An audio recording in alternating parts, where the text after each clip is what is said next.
تیسرا جو سبب ہے وہ ہے استقامت، دین پر جمے رہنا، اللہ کی اطاعت اور فرما برداری پر جمے رہنا۔ ایسا نہیں ہے کہ ماحول مل گیا تو دین پر جمے ہی اور ماحول سے ہٹے تو دین گیا۔ نمازیوں کے ساتھ جا رہے ہیں، نماز کا وقت ہو گیا، وہ بھی پڑھ رہے ہیں، ہم نے پڑھ لی۔ بے نمازیوں کے ساتھ چلے گئے کہیں گھومنے، وہ نماز نہیں پڑھ رہے، ہم نے بھی چھوڑ دی۔ انتقال ہوا، ان کو قبر میں رکھا گیا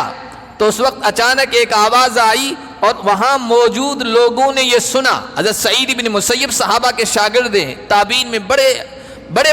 بلند پایے کے، بڑے بلند درجے کے انسان ہیں۔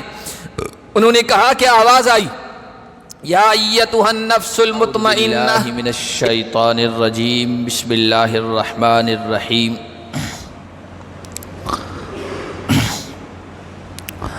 وَيُثَبِّتُ اللَّهُ الَّذِينَ آمَنُوا بِالْقَوْلِ الثَّابِتِ فِي الْحَيَاةِ الدُّنْيَا وَفِي الْآخِرَةِ وَيُضِلُّ اللَّهُ الظَّالِمِينَ وَيَفْعَلُ اللَّهُ مَا يَشَاءُ۔ وقال النبي صلى الله عليه وسلم إن أحدكم ليعمل بعمل أهل النار حتى ما يكون بينه وبينها إلا ذراع فيسبق عليه الكتاب فيعمل عمل أهل الجنة فيدخلها، أو كما قال النبي صلى الله عليه وسلم۔ میرے محترم بزرگوں اور عزیز دینی بھائیوں،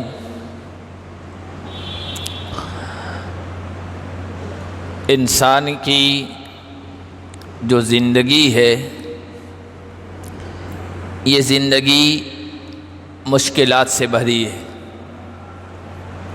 تنگیوں والی ہے۔ جیسے جیسے زندگی کا مرحلہ آگے بڑھتا جاتا ہے، زندگی کی کتاب کا نیا ورق کھلتا ہے، نیا باب، نیا چیپٹر سامنے آتا ہے، تو آگے مشکلات ہی مشکلات رہتی۔ ماں کے پیٹ میں انسان رحم میں مادر میں ہوتا ہے، وہ ایک تنگ جگہ ہے۔ اس دنیا میں آتا ہے، دودھ پینا شروع کرتا ہے، چھوٹا بچہ ہے، کمزور ہے، مشکلات والی زندگی ہے، خود اپنی ضروریات پوری نہیں کر سکتا۔ اس کے بعد بھی آگے آپ دیکھیں، بچہ، لڑکپن، بچپن، جوانی، ادھیڑ عمر، پھر بچوں والا ہوتا ہے، مشکلات، ذمہ داریاں بڑھتی ہی رہتی ہے، یہاں تک کہ انسان کی زندگی کا آخری مرحلہ آتا ہے، بڑھاپا جسے کہتے ہیں، انتہائی کمزور مرحلہ ہوتا ہے، قرآن جسے ارذل العمر کہتا ہے، یعنی سب سے گھٹیا زندگی کا مرحلہ، وہ بھی پریشانی کا ہے۔ پھر جب اس دنیا سے انسان جانے کو ہوتا ہے، رخصت ہو رہا ہوتا ہے، سب سے زیادہ وہ پریشانی کا مرحلہ ہوتا ہے، جسے ہم نزع کا عالم کہتے ہیں، سکرات کا عالم کہتے ہیں۔ آخری وقت ہوتا ہے، بہت زیادہ وہ پریشانی کا عالم ہوتا ہے، وہ مرحلہ ہوتا ہے۔ اس مرحلے میں انسان نیکی پر رہے، نیک عمل پر رہے، اور اس دنیا سے اس انداز میں جائے کہ محسوس ہو کہ وہ ایمان کے ساتھ گیا ہے، کلمہ طیبہ کے ساتھ گیا ہے، اور اچھی حالت میں گیا ہے، اچھے مرحلے میں گیا ہے، حسین و جمیل، خوبصورت، پاکیزہ اسے موت آئی ہے، تو یہ اس کے لیے سب سے بڑی کامیابی۔ اور انسان کو اس کے لیے فکر ہونا چاہیے، زندگی بھر فکر مند ہونا چاہیے کہ میری زندگی کا جو آخری مرحلہ ہے، اور وہ سب سے زیادہ پریشان کن ہوگا اور سب سے زیادہ ہولناک ہوگا، اس مرحلے میں میں کامیابی کے ساتھ اس دنیا سے جاؤں، میرا خاتمہ اچھا ہو، میرا آخری جو رزلٹ نکلے وہ اچھا ہو، انجام اچھا ہو جسے کہیے، یا اینڈ اچھا ہو۔ اس لیے کہ کسی بھی معاملے میں، کسی بھی چیز میں اینڈ کو دیکھا جاتا ہے، رزلٹ کو دیکھا جاتا ہے۔ اسی لیے حدیث میں آیا، نبی پاک صلی اللہ علیہ وسلم نے ارشاد فرمایا انما الاعمال بالخواتیم، سارے اعمال کام یہ خاتمے کے ساتھ، اینڈ کے ساتھ جڑے ہوئے ہیں۔ کسی بھی معاملے کا انجام کیا ہوتا ہے اس اعتبار سے کسی کام کو گنا جائے گا، دیکھا جائے گا۔ حدیث میں آیا کہ ان احدکم یعمل لیعمل عمل اہل النار، ایسا ہوتا ہے کہ تم میں سے کوئی زندگی بھر جہنمیوں والا کام کر رہا ہوتا ہے، زندگی بھر گناہ میں، معصیت میں، کرپشن میں، جھوٹ میں اور طرح طرح کے جرموں میں زندگی بھر رہا، زندگی گزاری، حتی ما یکون بینہ و بینہا الا الذراع، جہنم والے اعمال کرتا رہا یہاں تک کہ اس کے اور جہنم کے درمیان ایک ہاتھ کا فاصلہ رہ گیا۔ اب کتنی قریب ہوگی جہنم؟ حدیث میں آیا فیسبق علیہ الکتاب فیعمل عمل اہل الجنہ، اچانک اس کی زندگی میں تبدیلی آتی ہے اور زندگی کا ورق الٹتا ہے، انقلاب آتا ہے، وہ جنتیوں والے اعمال کرنا شروع کر دیتا ہے اور اس کا انجام اچھا ہوتا ہے، فیدخلھا، وہ جنت میں چلا جاتا ہے۔ اس کا اپوزٹ بھی ہوتا ہے، اس کا برعکس الٹا بھی ہوتا ہے، زندگی بھر نیکیاں کرتا رہا، اور ایسے ہمارے معاشرے میں، سماج میں، ہماری زندگی میں، ہمارے آنکھوں کے سامنے تجربات ہوتے رہتے ہیں۔ عبادت میں مشغول رہا، نماز، روزے، صدقہ، خیرات سب ٹھیک ٹھاک چلتا رہا، لیکن زندگی کا آخری مرحلہ آیا تو اس کی زندگی بدل گئی، وہ جہنمیوں والے کام کرنے لگا، بجائے جنت کے جہنم میں چلا گیا۔ تو کسی بھی چیز کا جو خاتمہ ہوتا ہے، انجام جو ہوتا ہے، آخری رزلٹ، وہ بہت اہم ہوتا ہے۔ ہم دیکھتے ہیں نوجوان خاص طور پر کرکٹ کے شائقین ہوں گے، کرکٹ کے شوقین، کہ دو پارٹیاں، دو جماعتیں، دو گروپ اترتے ہیں میدان میں، دو ٹیمیں، اس کا ابتدائی اچھا ہوتا ہے، یعنی شروعات اچھی ہوتی ہے، لیکن جو شائقین ہوتے ہیں وہ ابھی زیادہ خوش نہیں ہوتے، وہ تو انتظار کر رہے ہوتے ہیں کہ بھائی رزلٹ کیا نکلے گا، اینڈ اس کا کیا ہوگا، کیونکہ بعض مرتبہ آخر میں جا کے رزلٹ بدل جاتا ہے اور ہارنے والا جیت جاتا ہے اور جیتنے والا ہار جاتا ہے۔ اینڈ کو دیکھتے ہیں کہ ابھی آرام سے اختتام، انجام کو دیکھو۔ اسی طرح دنیا کے میدان میں، دنیا کی زندگی میں دوسرے مرحلے ہیں، ان سب میں آپ دیکھیے ایک بچہ چھوٹا اسکول میں داخل کیا جاتا ہے، ٹھیک ہے تھوڑی خوشی ہوتی ہے، لیکن ہم انتظار کر رہے ہوتے ہیں کہ ابھی یہ میٹرک تک پہنچے، میٹرک میں اس کا رزلٹ کیا آتا ہے۔ کوئی انجینئرنگ میں گیا، داخلہ ہو گیا، کسی کا ایم بی بی ایس میں داخلہ ہو گیا، کسی کا کسی اور میدان میں داخلہ ہو گیا، داخلہ ہونا خوشی کی بات ہے، لیکن انتظار کر رہے ہوتے ہیں انجام کا، بھائی اس کا آخری رزلٹ کیا نکلتا ہے۔ تو ہمارے دین میں، ہماری شریعت میں، ہماری زندگی میں بھی آخری انجام کا معاملہ بہت اہم ہے۔ اس دنیا سے جاتے ہوئے ایک انسان کی کیا کیفیت ہوتی ہے، اس کی حالت کیسی ہے اور اس کا انجام کیسا ہو رہا ہے، اس کا خاتمہ کیسا ہو رہا ہے، وہ اس دنیا سے کس حالت میں جا رہا ہے، یہ چیز بہت اہم ہے۔ اور قرآن نے ہماری توجہ اس طرف دلائی ہے، وَلَا تَمُوتُنَّ إِلَّا وَأَنْتُمْ مُسْلِمُونَ، اے ایمان والو تم زندگی پر کیسے رہے یہ بھی دیکھنا ہے، لیکن اصل دیکھنا ہے کہ اسلام کی حالت میں اس دنیا سے تمہاری موت آئے، اس دنیا سے تم جا رہے ہو اور اسلام پر جمے ہوئے ہو۔ وَلَا تَمُوتُنَّ إِلَّا وَأَنْتُمْ مُسْلِمُونَ، مسلمان ہونے کی حالت میں تمہاری موت آئی، اور اس حال میں موت آئی تو پھر اللہ کے نبی بشارت سناتے ہیں کہ وہ آدمی جنتی ہے، من کان آخر کلامہ لا الہ الا اللہ دخل الجنہ، اس دنیا سے جاتے ہوئے جس کی آخری بات، آخری گفتگو، آخری کلام لا الہ الا اللہ ہوا تو وہ جنت میں چلا جائے گا، وہ جنت میں چلا جائے گا، انجام اچھا ہوا تو۔ اللہ کے نبی صلی اللہ علیہ وسلم کے پاس ایک یہودی بچہ آیا کرتا تھا، آپ کی خدمت کیا کرتا تھا، اپنے باپ دادا کے مذہب پر تھا، یہودیت پر، لیکن آیا کرتا تھا۔ کچھ دن ہوئے نبی علیہ الصلوۃ والسلام کے پاس اس کا آنا نہیں ہوا. حضور علیہ الصلوۃ والسلام نے معلوم کیا، دریافت کیا، پتہ چلا کہ وہ بیمار ہے. آپ صلی اللہ علیہ وسلم اس کی عیادت کے لیے مزاج پرسی کے لیے جا رہے ہیں. اس کے گھر گئے، دیکھا بچہ بالکل آخری مرحلے میں ہے، نزع کی حالت میں ہے، وہ بستر پہ لیٹا ہوا ہے، اس کا باپ بیٹھا ہے. حضور علیہ الصلوۃ والسلام بھی اس کے پاس چلے گئے، بیٹھ گئے اور پھر اس بچے کے سر پہ ہاتھ رکھا، کچھ دعائیں پڑھی ہوگی. اور اسی دوران حضور علیہ الصلوۃ والسلام نے کہا بیٹا کہہ دو لا الہ الا اللہ، لا الہ الا اللہ پڑھ لو. وہ بچہ باپ کے دھرم پر تھا، باپ کے مذہب پر تھا، باپ کے تصور اور باپ کی سوچ پر تھا. باپ وہاں بیٹھا تھا، دیکھنے لگا باپ کی طرف نگاہیں کر کے، وہ اسی طرح لیٹا لیٹا دیکھتا رہا. تو اس کے باپ نے بھی کہہ دیا یا بنی اطیع ابو القاسم. ابو القاسم حضور کی کنیت تھی کہ ابو القاسم محمد جو کہہ رہے ہیں ان کی بات مان لو بیٹا، مان لو، کہہ دو. تو اس بچے نے آخری مرحلے میں کہہ دیا لا الہ الا اللہ، اشہد ان لا الہ الا اللہ واشہد ان محمد الرسول اللہ. اللہ کے نبی صلی اللہ علیہ وسلم نے جب اس کی زبان سے یہ کلمات سنے، فرمایا الحمدللہ الذی انقذہ من النار. تعریف ہے اس اللہ کے لیے، اس اللہ کی تعریف ہے جس نے اس بچے کو جہنم سے بچا لیا، نجات دے دی. اس کا انجام اچھا ہو گیا، خاتمہ بالخیر ہو گیا. تو خاتمہ بالخیر ہماری زندگی میں بھی بہت اہم ہے،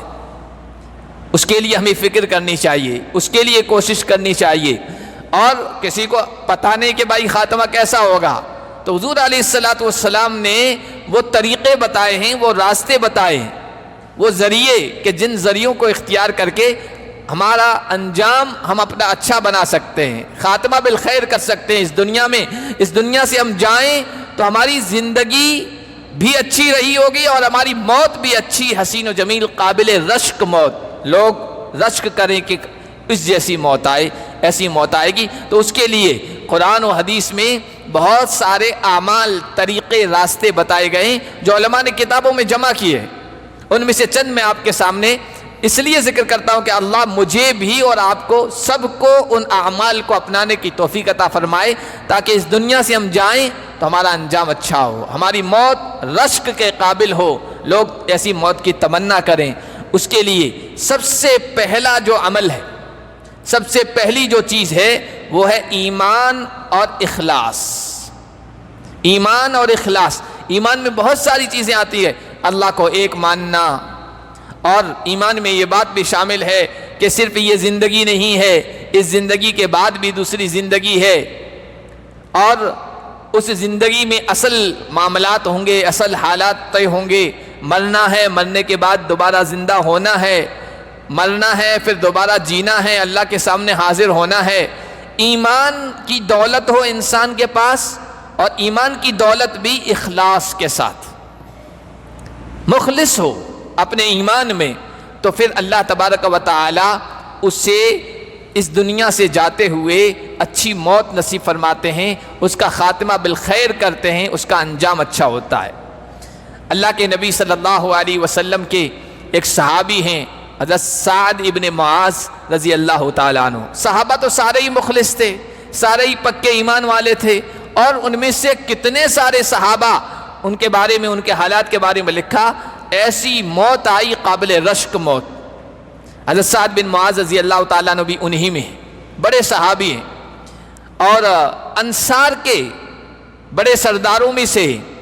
علماء نے لکھا کہ جس طرح مہاجرین میں، مکہ سے ہجرت کرنے والے لوگوں میں حضرت ابو بکر صدیق رضی اللہ تعالیٰ عنہ کا جو مقام و مرتبہ تھا، وہی مقام و مرتبہ انصار میں، مدینے کے باشندوں میں جنہوں نے ان کو ٹھکانہ دیا، حضرت سعد بن معاذ رضی اللہ تعالیٰ عنہ کا تھا. بڑے جلیل القدر صحابی. غزوہ احزاب میں، خندق کی لڑائی جسے کہتے ہیں،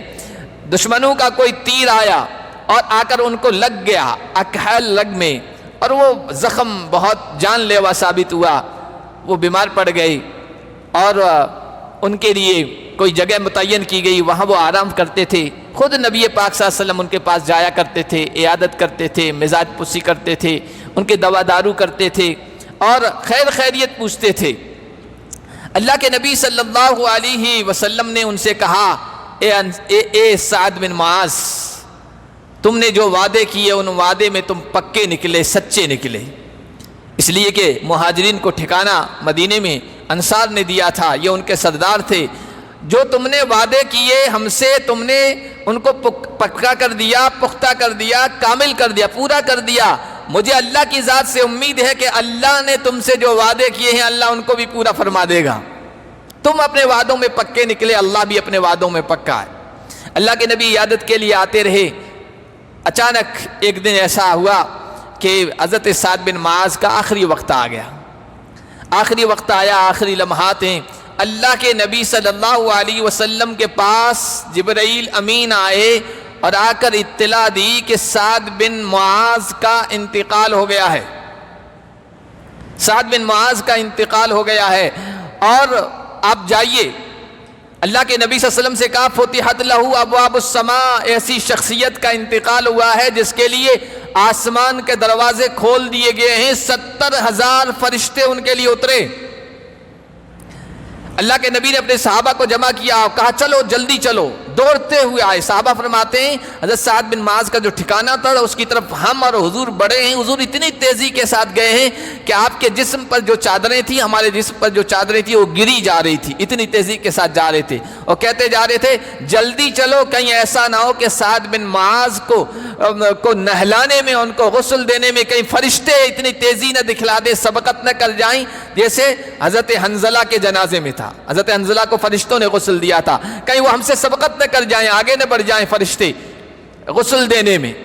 اس طرح اللہ کے نبی صلی اللہ علیہ وسلم صحابہ کو لے کر ان کے یہاں پہنچے حضرت سعد بن معاذ رضی اللہ تعالیٰ عنہ کے پاس۔ اب دیکھیے موت کتنی قابل رشک آئی ہے، آسمان سے اطلاع دی جا رہی ہے، آسمان سے خبر دی جا رہی ہے، اللہ کے نبی کو بتایا جا رہا ہے، آسمان کے دروازے کھول دیے گئے ہیں، ان کی روح اس عالم سفلی سے نیچے والی دنیا سے اوپر کی طرف جا رہی ہے، دروازے کھلے ہوئے ہیں اور ادھر سے استقبال ہو رہا ہے۔ اور حضور علیہ الصلوۃ نے ارشاد فرمایا اہتز لہ عرش الرب، رب تبارک و تعالیٰ کا، رحمان کا عرش ہل گیا ہے خوشی میں، ان کی روح وہاں پہنچ رہی ہے۔ کیسی موت قابل رشک موت ہوگی جن کے لیے رحمان کا عرش بھی خوشی میں جھوم رہا ہے۔ اللہ کے نبی صلی اللہ علیہ وسلم وہاں پہنچے اور پھر جو ہے غسل ہوا ہے اور ان کو لے کے گئے ہیں اٹھا کے۔ صحابہ فرماتے ہیں حضور علیہ الصلوۃ سے کہ یا رسول اللہ ما رأینا اخف جنازۃ، ہم نے اس سے ہلکا جنازہ، اس سے ہلکا جنازہ کبھی دیکھا ہی نہیں ہے۔ تو پھر اللہ کے نبی صلی اللہ علیہ وسلم نے ان سے کہا کہ آسمان سے فرشتے ان کے لیے اترے تھے، جنازہ تو ہلکا ہی محسوس ہوگا۔ وہ اٹھائے ہوئے تھے، وہ اپنے کندھوں پر ان کو لے کے جا رہے تھے۔ حضرت سعد بن معاذ رضی اللہ تعالیٰ عنہ کی یہ موت جو آئی ہے قابل رشک موت، ان کے ایمان اور اخلاص کی وجہ سے، ایمان لے آئے اور زندگی بھر مخلص رہے ایمان کے ساتھ، تو اللہ تعالیٰ نے ایسی قابل رشک موت عطا فرمائی۔ ایمان کے ساتھ اخلاص اور اللہ کے ساتھ اخلاص،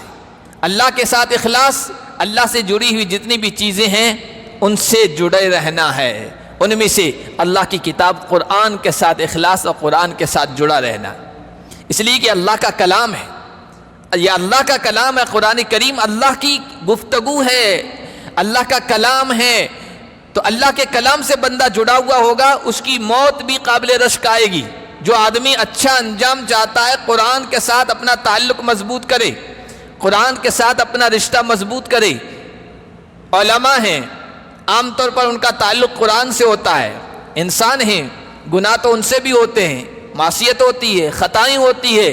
لیکن بہرحال دین کے خدمت گزار ہیں تو اللہ ان کا انجام بھی اچھا کرتا ہے،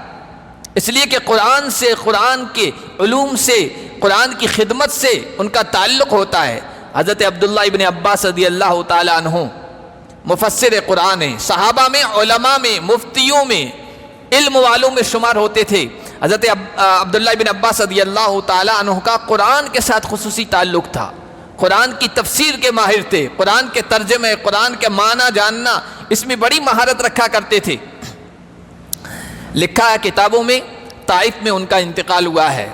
طائف میں ان کے نام کی مسجد عبداللہ ابن عباس بھی موجود ہے، لائبریری ہے اس کے ساتھ، وہیں ان کی قبر مبارک ہے۔ طائف میں ان کا انتقال ہوا، جب آخری وقت آیا ہے حضرت عبداللہ ابن عباس رضی اللہ تعالیٰ عنہ کا، تو تواتر کے ساتھ یہ واقعہ نقل کیا گیا ہے، یعنی جس وقت انتقال ہوا اس وقت کے جو لوگوں نے دیکھا، اور اس کے بعد آج تک یہ واقعہ اتنی کثرت کے ساتھ کہ اس میں جھوٹ کی آمیزش ملاوٹ نہیں ہو سکتی ہے، اور تمام علماء نے اپنے اپنی کتابوں میں اس واقعے کو بیان کیا کہ ان کا انتقال ہوا، ان کو قبر میں رکھا گیا، تو اس وقت اچانک ایک آواز آئی اور وہاں موجود لوگوں نے یہ سنا۔ حضرت سعید بن مسیب صحابہ کے شاگرد ہیں، تابعین میں بڑے بلند پائے کے، بڑے بلند درجے کے انسان ہیں۔ انہوں نے کہا کہ آواز آئی، یا ایتھا النفس المطمئنہ ارجعی الی ربک راضیۃ مرضیہ فادخلی فی عبادی وادخلی جنتی۔ اے مطمئن نفس، ایمان پر جو مطمئن رہا، جمع رہا،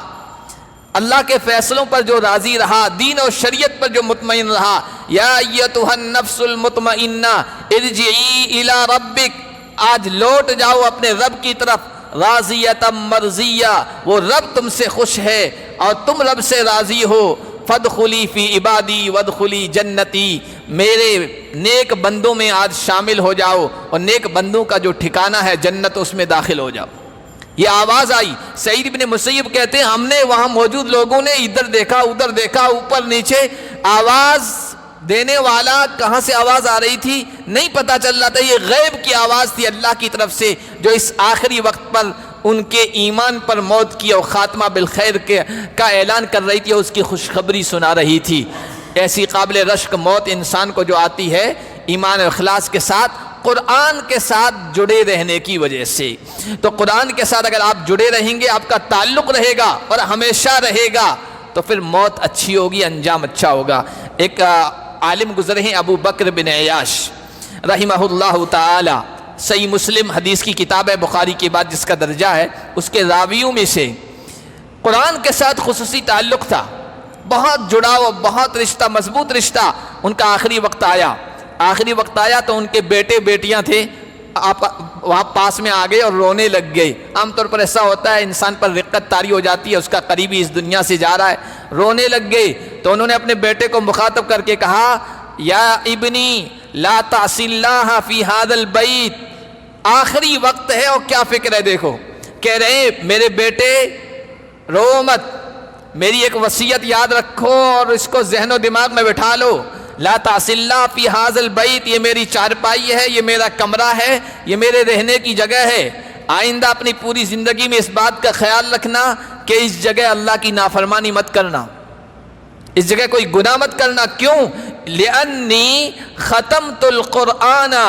فی ھذا البیت 24 ختمہ، اس جگہ پر میں نے بیٹھ کر 24,000 قرآن ختم کیے، 24,000 ختمہ، 24,000 قرآن کریم میں نے یہاں ختم کیے ہیں۔ آخری وقت ہے تو قرآن سے لگاؤ ہے، پھر موت بھی آئی ہو، قابل رشک موت آئی، قرآن سے آپ کا تعلق اچھا ہے تو پھر انشاءاللہ اس بات کا اطمینان ہے اور اس بات کی امید ہے، اس دنیا سے آپ جائیں گے، آپ کا انجام اچھا ہوگا، موت حسین و جمیل و خوبصورت آئے گی۔ دوسرا جو سبب ہے اچھی موت آنے کا، خاتمہ بالخیر کا، وہ ہے انسان سچا ہو، انسان اپنے رب کے ساتھ سچا ہو، انسان اپنے ساتھ رہنے والوں کے ساتھ، والدین کے ساتھ، اولاد کے ساتھ، بیوی بچوں کے ساتھ، دوست و احباب کے ساتھ، متعلقین کے ساتھ، جن کے ساتھ معاملات ہیں ان میں سب میں سچا ہو، اپنی بات میں سچا ہو، اپنے کردار میں سچا ہو، اپنے عقیدے میں سچا ہو، اپنی گفتار میں سچا ہو، اپنی رفتار میں سچا ہو، ہر اس کا جو عمل ہے اس میں سچائی ہو، اس میں صدق ہو اور صداقت ہو، تو پھر آخری جب اس کا انجام ہوگا وہ اچھا ہوگا، موت اچھی آئے گی۔ قرآن کہتا ہے ھذا یوم ینفع الصادقین صدقہم، یہ وہ دن ہے، یہ موت کا وقت کہہ لیجئے، وہ دن کہہ لیجئے، یا آخرت کا جب اللہ سے ملاقات ہوگی، کہ ھذا یوم ینفع الصادقین صدقہم، یہ وہ دن ہے جب سچ بولنے والوں کو ان کا سچ، ان کی سچائی اور صداقت نفع پہنچائے گی۔ موت کے وقت بھی اس کے سچا ہونے کا اثر اس کے خاتمے پر ہوگا۔ ایک اعرابی بدو اللہ کے نبی صلی اللہ علیہ وسلم کے پاس آیا، آپ بیٹھے تھے، تشریف فرماتے صحابہ کے درمیان، آ کر کہنے لگا میں آپ کے ہاتھ پر بیعت کرتا ہوں، ایمان پر، اللہ کے راستے میں جہاد پر، میں اللہ کی راہ میں اپنی جان کا نذرانہ پیش کرنا چاہتا ہوں، اپنا سب کچھ قربان کر دینا چاہتا ہوں، اس پر میں آپ سے بیعت کرتا ہوں۔ بیعت کر لی اللہ کے نبی صلی اللہ علیہ وسلم سے۔ اللہ کے نبی نے کہا کہ ان تصدق اللہ یصدق، اگر تم اس میں سچے ہو تو اللہ تمہیں سچا ثابت کر دے گا، اللہ تمہیں سچائی پر جما دے گا۔ جنگ ہوئی، لڑائی ہوئی کفار سے، مال غنیمت آیا، کچھ مال ملا، اور اللہ کے نبی صلی اللہ علیہ وسلم نے اس کو مجاہدین لڑنے والوں میں تقسیم کیا۔ اس اعرابی، اس بدو کے حصے میں بھی کچھ مال آیا، اللہ کے نبی صلی اللہ علیہ وسلم نے اس کو پہنچا دیا، اس کے حوالے کر دیا۔ وہ مال لے کے آیا اللہ کے نبی صلی اللہ علیہ وسلم کے پاس، اور آ کر کہنے لگا مَتَّبَعْتُكَ عَلَىٰ هَٰذَا مَا بَایَعْتُكَ عَلَىٰ هَٰذَا، اے اللہ کے نبی، میں نے اس مال کو حاصل کرنے کے لیے آپ کے ہاتھ پر بیعت نہیں کی تھی، میں نے یہ جو کہا تھا اللہ کی راہ میں جہاد کرنا چاہتا ہوں، اپنی جان کا نذرانہ پیش کرنا چاہتا ہوں، وہ یہ مال غنیمت حاصل کرنے کے لیے نہیں، حالانکہ وہ مال حلال تھا، جائز تھا، مال غنیمت اس امت کے لیے حلال کر دیا گیا ہے۔ احلت لی الغنائم، حضور نے فرمایا، لیکن کہ رسول اللہ میں نے مال حاصل کرنے کے لیے، دنیا کی چیز حاصل کرنے کے لیے آپ کے ہاتھ پر بیعت نہیں کی تھی۔ ایمان میں وہ سچا تھا، بیعت میں وہ سچا تھا۔ اللہ کے نبی صلی اللہ علیہ وسلم نے پھر کہا اگر تم سچے ہو تو اللہ تمہیں سچا ثابت کر دے گا۔ پھر ایک موقع ایسا آیا، دوبارہ میدان جنگ سجا، اور تلواریں چلنے لگی، تیریں آنے لگی، نیزے بھالے جو بھی استعمال ہوتے تھے وہ اس وقت استعمال ہونے لگے۔ چونکہ اس صحابی نے اس موقع پر کہا تھا یا رسول اللہ یہ مال حاصل کرنے کے لیے میں نے آپ کے ہاتھ پر بیعت نہیں کی تھی، میں نے تو اس لیے بیعت کی تھی کہ ان ارما، میں کسی دشمن کا تیر آئے اور یہاں آ کے مجھے لگے، اس کا کوئی نیزہ آئے، ہتھیار آئے، یہاں آ کے مجھے لگے اور میں اس طرح شہید کر دیا جاؤں، اس کے لیے میں نے بیعت کی تھی۔ چنانچہ دوسرے کسی غزوے میں اور لڑائی میں ایسا ہی واقعہ پیش آیا، کسی دشمن کا تیر آیا اور اس صحابی کو آ کے لگا اور وہ شہید ہو گیا، وہ عربی شہید ہو گیا۔ صحابہ فرماتے ہیں اللہ کے نبی صلی اللہ علیہ وسلم کے سامنے ان کا جنازہ لایا گیا، جنازے میں آپ نے ان کے لیے ان کے سامنے دعا کی، اور جو دعا کی اس میں یہ کہا اللہم ان عبدک ھذا خرج مہاجرا فی سبیلک فقتل شہیدا وانا شہید علی ذالک۔ جو دعائیں آپ صلی اللہ علیہ وسلم نے اس کے لیے کی، کہا اے اللہ یہ تیرا بندہ تیرے راستے میں ہجرت کرتے ہوئے نکلا تھا، تیرے راستے میں جہاد کرتے ہوئے شہید ہو گیا ہے، اور میں محمد خود اس کی شہادت کی گواہی دیتا ہوں، جس کی شہادت کی، جس کی موت کی نبیوں کے سردار گواہی دیں، اس کی موت کیسی ہوگی، کیسی قابل رشک ہوگی۔ اگر قابل رشک موت ہم بھی چاہتے ہیں تو پہلا سبب میں نے بتایا، یہ دوسرا سبب ہے ہر معاملے میں ہم سچے ہو، اللہ کے ساتھ سچے ہوں، انسانوں کے ساتھ سچے ہو، اپنے عقیدے میں سچے ہو، اپنی بات میں سچے ہوں، اپنے عمل میں سچے ہو، اپنے کردار میں سچائی اختیار کریں، ہر چیز میں سچائی اختیار کریں گے تو انشاءاللہ ایمان پر خاتمہ ہوگا، خاتمہ بالخیر ہوگا۔ تیسرا جو سبب ہے وہ ہے استقامت، دین پر جمے رہنا، اللہ کی اطاعت اور فرما برداری پر جمے رہنا۔ ایسا نہیں ہے کہ ماحول مل گیا تو دین پر جمے ہیں اور ماحول سے ہٹے تو دین گیا۔ نمازیوں کے ساتھ جا رہے ہیں، نماز کا وقت ہو گیا، وہ بھی پڑھ رہے ہیں، ہم نے پڑھ لی۔ بے نمازیوں کے ساتھ چلے گئے کہیں گھومنے، وہ نماز نہیں پڑھ رہے، ہم نے بھی چھوڑ دی۔ داڑھی والوں کے ساتھ ہیں تو داڑھی کی اہمیت، فضیلت بیان کر رہے ہیں، ہاں بہت اچھی چیز ہے۔ بے داڑھی والوں کے ساتھ ہیں، وہ دین کا مذاق اڑائے ہیں، اس نے بھی اڑانا شروع کر دیا۔ ماحول کے تابع ہوتا ہے، وہ استقامت پر نہیں ہوتا ہے۔ ہر حال میں انسان مستقیم رہے، جمع رہے اللہ کے دین پر، اللہ کی شریعت پر، اللہ کی اطاعت و فرما برداری پر، تو پھر اللہ اس کی موت بھی اچھی بنا دیتا ہے۔ قرآن میں ہے یثبت اللہ الذین آمنوا بالقول الثابت فی الحیات الدنیا، جو ایمان لے آئے اور اس پر جمے رہے تو اللہ اس دنیا کی زندگی میں بھی انہیں جمع دیتا ہے، توفیق دے دیتا ہے، اور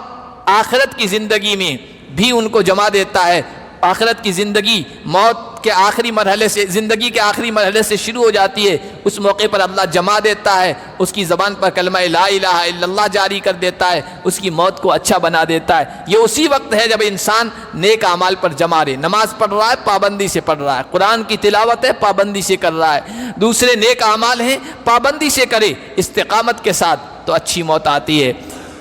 آگے دوسرے بھی اسباب ہیں تو انشاءاللہ ہم اس کو بھی آگے بیان کریں گے۔ اور پھر اس کے بعد جو برا انجام ہوتا ہے، انسان کو بری موت آتی ہے، کس وجہ سے آتی ہے، کن اعمال کی وجہ سے آتی ہے، انشاءاللہ اس کو بھی بیان کریں گے۔ اللہ تعالیٰ سے دعا ہے اللہ تعالی ہم سب کو زندگی بھر نیک اعمال کرنے کی توفیق عطا فرمائے اور ان نیک اعمال کی برکت سے ہمارا خاتمہ اچھا فرمائے، اچھی موت ہم سب کو نصیب فرمائے۔